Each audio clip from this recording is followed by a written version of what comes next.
Hi, I'm MacKenzie Fegan, filling in for Ashley Ford, and this is 112BK. Coming up, a breach in the blue wall of silence with a new documentary about 12 NYPD whistleblowers who raised the alarm about quotas and discrimination. I think a lot of people need to just understand exactly what the police department is. It's basically a business.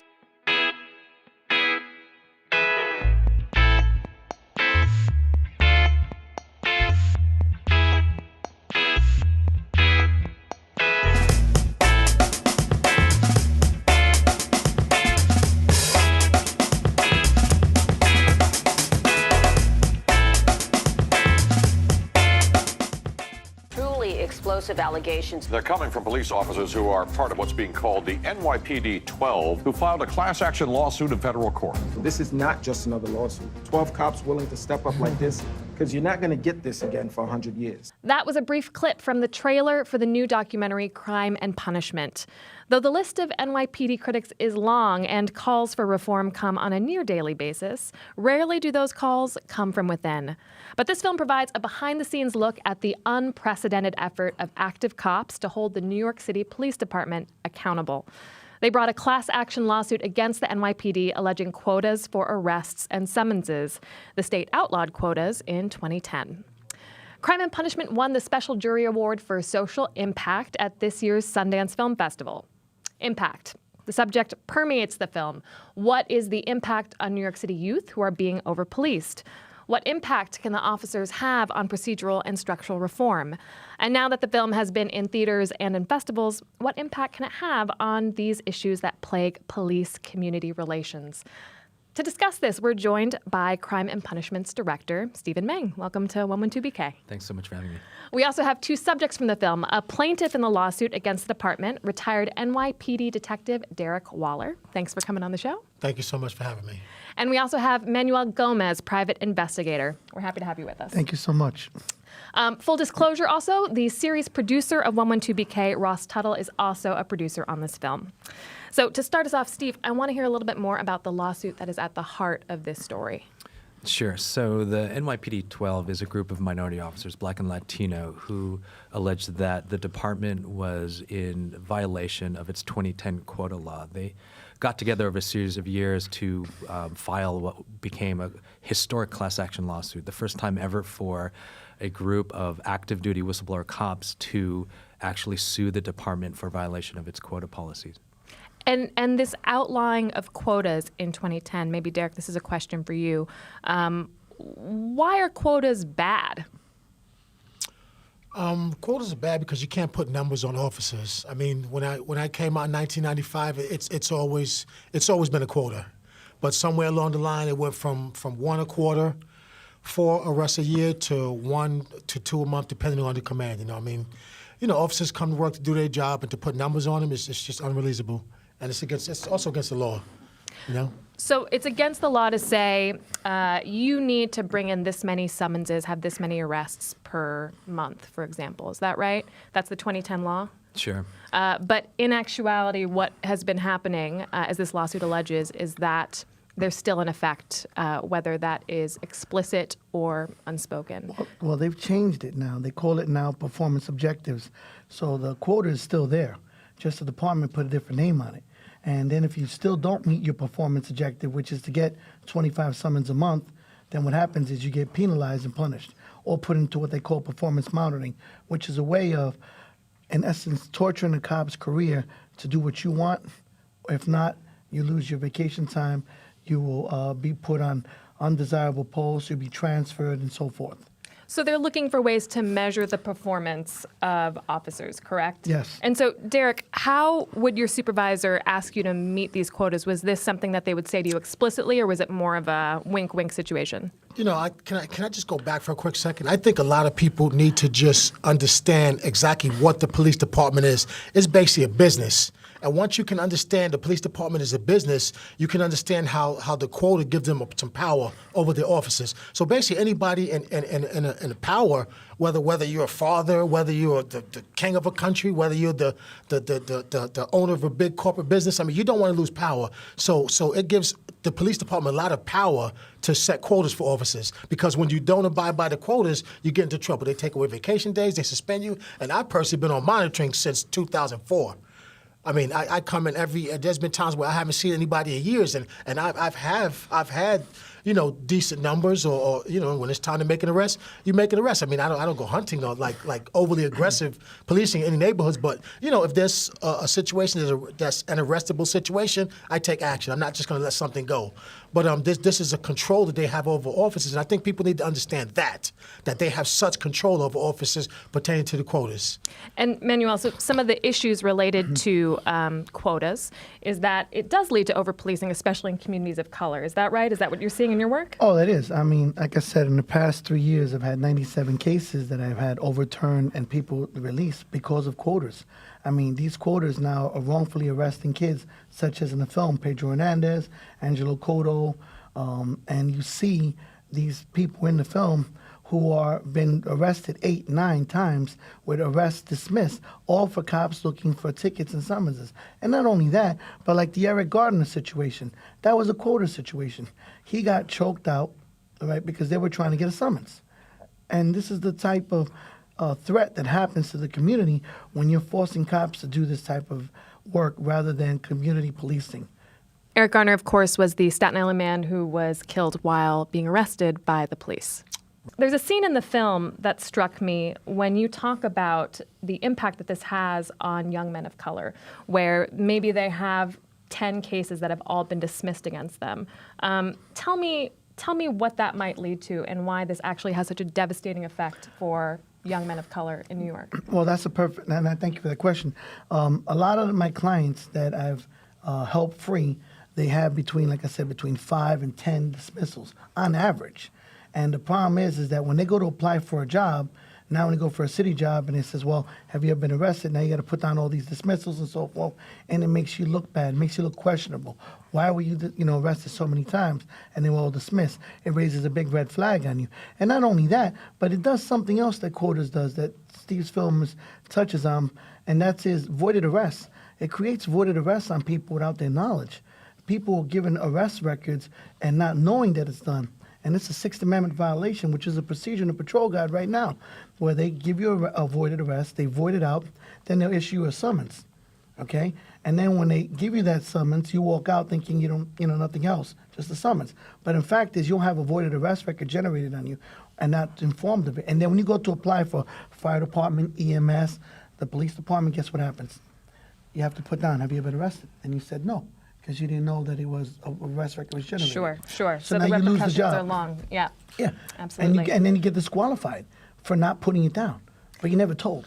This documentary, it's special because it's something that neighborhoods of color have known this exists forever. But it's like, you hear it and you see it and it's physically there. So, they have something tangible where they can say, wow, we've always known this exists, but that movie, it just brings the physical proof to the public, And, I always want to say, just recently, a high official, I think it was the chief of the police department, said, in prior administrations, we did have quotas, but, now we don't. So I have a question for anybody out there, so where did they disappear? Like how did they just up and disappear? This is something that was, that had roots in the police department forever. So when did they just disappear? You can't just come and say, we don't have them anymore in our administration, This is something that's always been there. So I would like the police department to say, how and when did they get rid of these quotas? When? Where? Right, and how do you snap your fingers and replace quotas with an entirely new measurement system?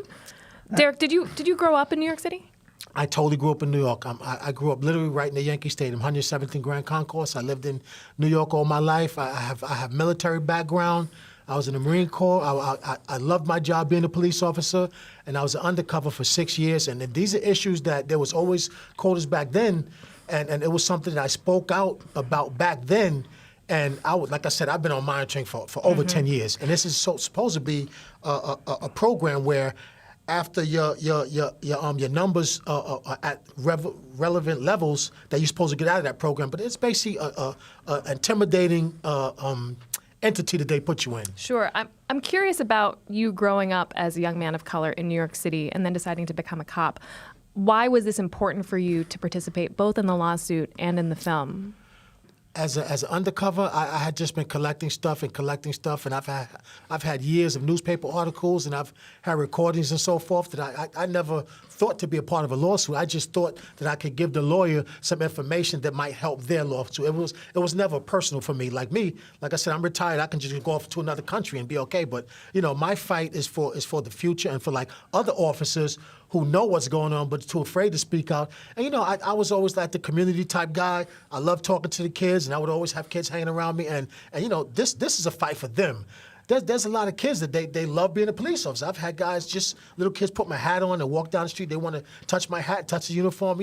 They want to be police officers, but they're scared. Mm-hmm. They're scared because of situations, their family members and their friends and nephews that's been put in. So, what the police department is doing by harassing these children in the neighborhood is causing like a fan effect. Like a lot of people are getting affected by it, not just the people that are touched by the summonses, but their family members and so forth. Absolutely. And there's a scene in the film that I love that shows you diffusing a situation at a bodega, and the type of community engagement that you see, I think really stands out as an example of excellent community policing, where you de-escalate a situation.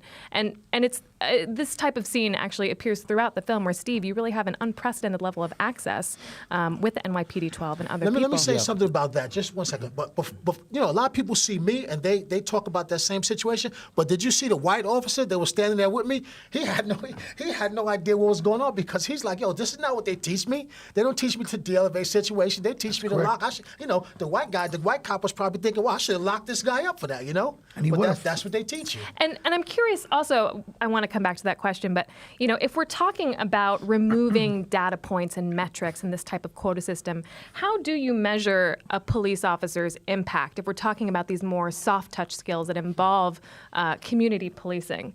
Well, the department has actually claimed to improve and diversify the measurements for officer productivity, yet what we're hearing is that in precincts, still the two measurements that at the end of the day count are arrests and summonses. So, it's a big question. Like, how do we get access to that data as far as precinct by precinct officer activity, and see how officers are then, quote unquote, performing as a result? Sure. So if that encounter at the bodega doesn't result in a collar, you're not rewarded for that. Is that correct? Yeah, absolutely. And one of the things that is really interesting about sort of releasing this project now after many years of spending time with these guys is that this is not anti-cop, not even the slightest. And all you have to do is watch the film to know that. These are cops who loved the job, joined because they believed that they could contribute to the community, saw the communities they grew up in ravished by crime, but also saw ways that they could improve the police-community relations, this idea of the social contract, right, that they wanted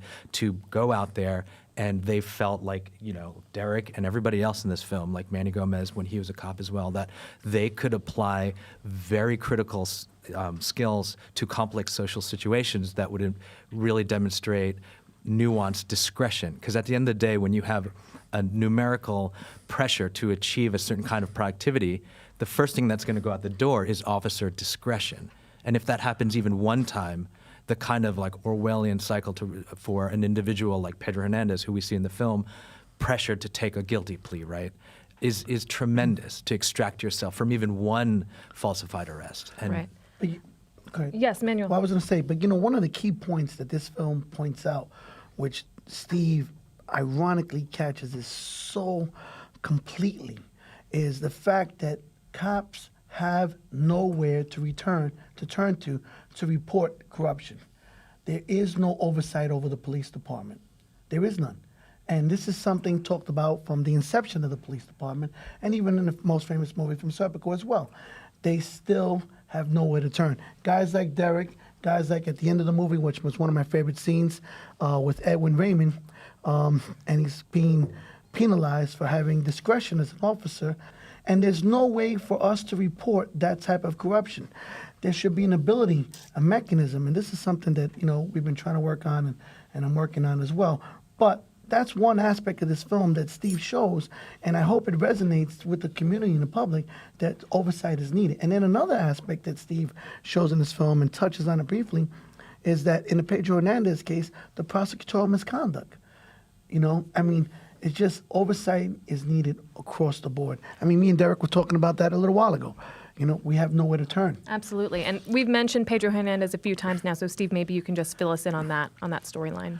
Sure. Well, after spending 12 months in Rikers for attempted murder charges, he was found to be, as I don't want to create a spoiler, but, you know, he was fully exonerated. And he was 17 and spent a year at Rikers. That's is that right? And, you know, this is not a friendly, easy place to get through. So, I mean, you have to look at this. There was no apology given to him. There was no reparations. It was just, you know, the Bronx DA's office saying, well, it turns out that our witnesses have given us conflicting of testimony, and, you know, they couldn't find probable cause to sustain the charges. And in a film full of outrages, his storyline I found to be one of the most outrageous. And I'm curious about, has there been response to the film from the NYPD, from city councilors, other politicians? Well, the interesting thing is, like, 4 days after we got back from Sundance, we were very lucky to get the Social Impact Filmmaking Award, as you mentioned. Congratulations. Thanks. There was a message sent by the Chief of Department, Terrence Monahan,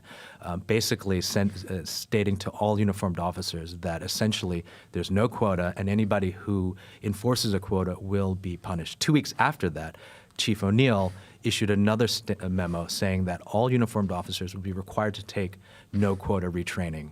And incidentally, you know, for the most part, you know, he was saying that if anybody's wondering, there's no quota. And so, you know, this is a really important kind of moment to look at. You know, is this a sincere shift in the direction and practice, or was this perhaps, you know, a seeds being planted for a more defensive kind of dismissal of the claims of the film? Because, you know, what we are alleging is that there are still quotas that have to be addressed, even if the numbers of arrests and summonses have dropped since the stop and frisk era, and they have.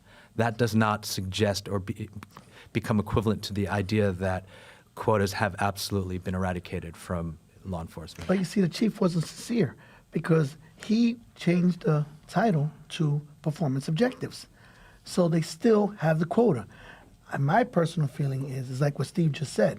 It was to dismiss the movie's allegations of the quotas. And we don't know that, but, you know, the point of the film is we want to engage a really robust conversation. And yet, you know, we've gotten a lot of well wishes from city council, from some assembly people, and yet but nobody's really come out and said, hey, you know, all of you who shared your stories in the film, the producers, we would love to have you come and meet us, or do a screening at City Council, or, you know, come to the mayor's office to discuss what are quite explosive allegations, right? So no one's reached out to you directly, they're just sort of talking around the film? Absolutely not. And that's a really big question, because this is one of the biggest, most historic class action lawsuits that touches on a lot of different aspects of criminal injustice that are in dire need of more robust conversation. This isn't just a shedding light on the issue moment. This has to be a moment where the public, politicians, and the media recognize once and for all that officers like, you know, Derick Waller and folks like P.I. Gomez are not just fighting this because they enjoy being retaliated against or being under the scrutiny of the department and the public in the city. It's because they see a huge public interest urgency. Right, absolutely. And many, if not all of the officers in the NYPD 12 faced retaliation as a result of coming forward as part of this class action lawsuit. It's just not us, man. I've traveled with the documentary Crime and Punishment to quite a few states. I mean, I've had many other officers pull me aside and say, hey, you know, what can I do? Or I'm going through the same thing. And it's not even, it's in other countries too.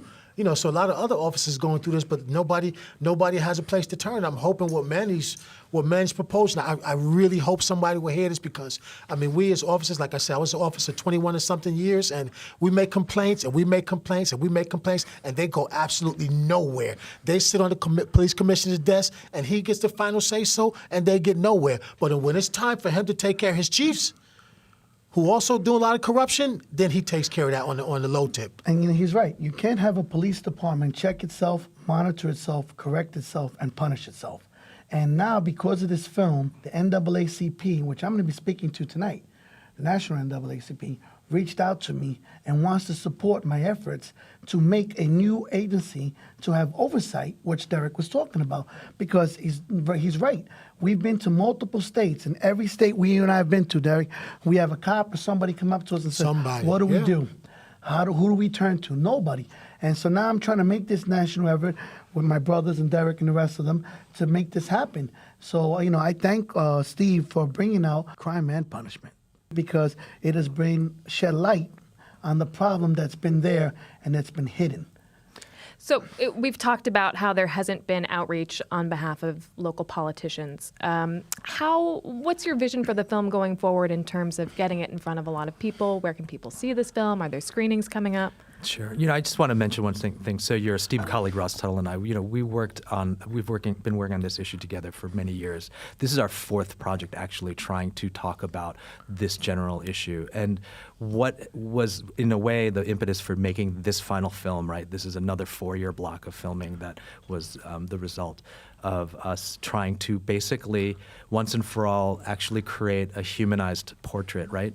Because on some level, there's a need to put kind of human scale information and stakes onto this issue, which the public has been unwilling to really engage with on a sustained level. There's a lack of oxygen in this media landscape for reasons that we all know, and so there's this question at the end of the day, like, how do we have a sustained conversation and focus on what these officers, the families, Private Investigator Gomez, have been sharing in the film. And, this is that moment where we are trying to put that to, your audience, to the public, to the media and politicians in New York City. Absolutely, and I think your film does such a lovely job of humanizing an issue that sort of floating around in the ether. We know terms like stop and frisk and racial profiling and quotas, but really seeing the impact that it has on the lives of young men of color and also the officers who come forward and say, this is not the type of policing that I signed up to do. There needs to be systemic change. It's really amazing to see it from that human angle. Yeah, and one last thing I'll just add is that, we've spent a lot of time with all of these individuals, and as sort of media makers, journalists, and filmmakers, you don't just dive into something to propagandize an issue for the sake of it. You find credible people who are working hard, who are honest, who have real claims and real evidence.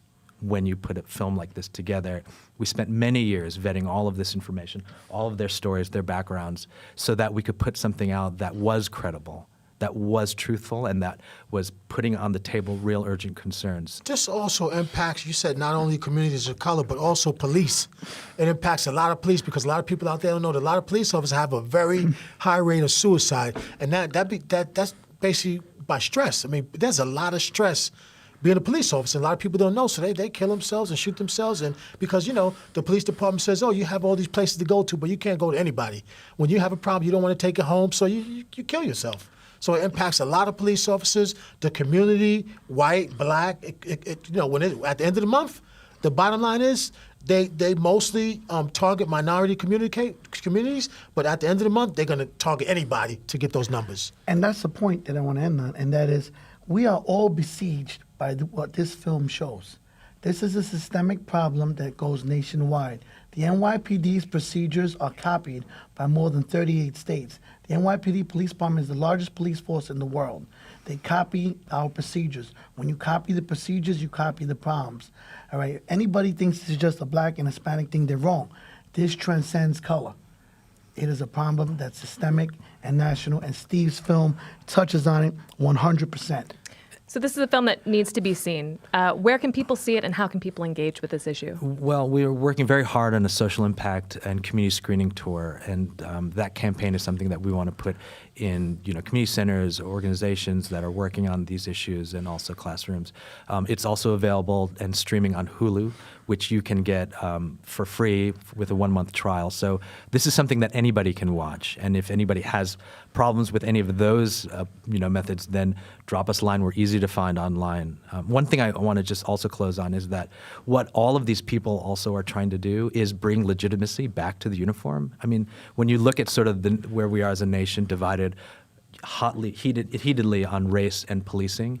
These are a group of officers and people with law enforcement experience that understand that that social contract that has been broken can actually be rehabilitated by listening to the community. This is like something that Bratton cites in Sir Robert Peel's 9 Principles on Policing, right? That police activity should be based on the approval of the public, right? Policing actions. And so this is something that all of these guys and women have been trying to draw attention to, that we don't have the full approval of the public in certain neighborhoods. Absolutely. Well, we'll have to end there, but once again, the film is Crime and Punishment, and I want to thank you all for coming on the show. Steve, Thank you. Derick, Thank you so Manuel. much. Thank you. Thank you. And now some news in collaboration with Brooklyner. After 250 firefighters responded to the 7-alarm fire that broke out in the parking garage of the Kings Plaza Shopping Center on Monday morning, police arrested a man for starting the blaze. The 23-year-old man told the press, "I'm sorry, I apologize," as he was being taken out of the 63rd Precinct station house on Monday evening. He had apparently been told to stop sleeping in the garage. It was announced Monday morning at a City Hall briefing that the city would earmark $4.1 million for legal assistance, specifically to separated children and unaccompanied minors still housed in New York City. The funds are intended to aid 40 remaining separated children and nearly 900 other children without legal representation, as well as to provide risk assessment and screenings for those seeking to sponsor immigrant children. The money comes out of the $30 million that the city has already allocated for immigrant legal services. In a passionate speech on Saturday at the Reverend Al Sharpton's National Action Network, New York City Schools Chancellor Richard Carranza said, quote, "If you look at every indicator of a healthy school system, Black and Latino students are not being served." Carranza reinforced his resolute stance on getting rid of the single test admissions process at the city's 8 specialized schools. He noted that New York is the only American city that requires a test for admission to a public school, asking his audience, "Is that justice for our kids?" On Friday, the Daily News published an investigation based on documents and interviews that uncovered at least half a dozen school bus drivers who were permitted to shuttle busloads of kids despite serious criminal records, including a number of DWIs. The source was Eric Reynolds, an investigator in the Office of Pupil Transportation and retired NYPD detective, who noticed the criminal records and refused to recertify the drivers. Reynolds affirms that this problem plagues the roster of 8,500 drivers in the school bus system, saying the vetting process is historically too lax.